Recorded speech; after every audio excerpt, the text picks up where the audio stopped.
O PCP apresenta-nos dois projetos de decretos legislativos regionais que visam a retoma dos incentivos à fixação de médicos na ramo e também de enfermeiros, estes nas zonas rurais, através da repristinação das anteriores disposições legais, uma vez revogadas devido ao extinto PAEF. No que aos médicos diz respeito, o PCP aponta um horizonte temporal até 2020 para que se proceda a uma avaliação da pertinência ou não do prolongamento da aplicação temporal dos incentivos previstos. Sobre isto, e não discordando da necessidade desta avaliação, importa ter atenção que a opção por se fixar na Madeira enquanto investimento profissional é acompanhada e avaliada em termos também da fixação das respectivas famílias que não podem ver os benefícios de se mudar de malas e bagagens para uma ilha com as limitações bem conhecidas do que isso acarreta a longo prazo em termos de custos de insularidade, custos estes nunca justamente comparticipados, de viver da iminência de ver a sua estrutura de vida abalada por um corte ou extinção dos incentivos à fixação de um ou dois membros do casal.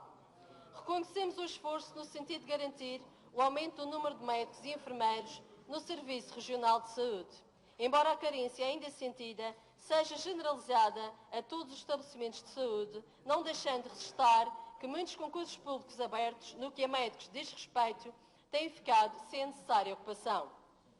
Reconhecemos que estas classes profissionais, como tantas outras, foram alvo da desvalorização profissional e social nos últimos anos, que lutam pela restituição do salário antigo, pelo descongelamento das carreiras e pelo respeito por um horário de trabalho que não coloque em risco a sua saúde e a dos utentes. Reconhecemos que a partida de médicos do Serviço Regional de Saúde lamentavelmente não decorre apenas de aposentações. Partem porque são alvo de perseguição política ou, pelo mesmo motivo, lá não os deixam trabalhar. Partem porque não aceitam ser orientados por quem tem menos preparação ou capacidade de liderança, numa era em que a idade deixou de ser um posto e a qualidade ganhou terreno num território, infelizmente, de prática médica maioritariamente privada. Se queremos médicos e enfermeiros ao nosso lado, valorizemos a sua profissão, quer a nível social como remuneratório, sem esquecer a justa progressão na carreira, auxiliada pelo melhoramento das condições de trabalho.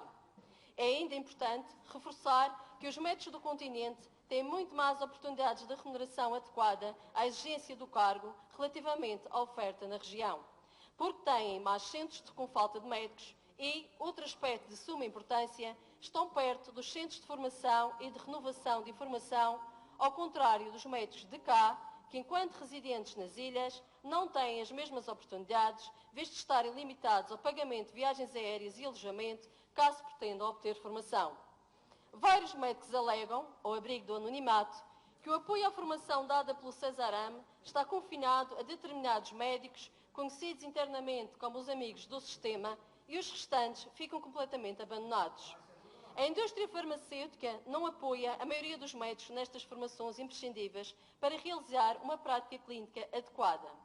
Desta forma, consideramos importante que o Cesarame proceda ao incentivo à formação dos médicos e que apoie de forma equitativa, justificada e pública a formação desses profissionais que atualmente quase sempre são os mesmos, de forma a fazerem frente aos custos da distância dos grandes centros, porque, para terem acesso à informação, muitos médicos têm de pagar do seu bolso sites fechados, caso contrário não acederão a essa formação à distância.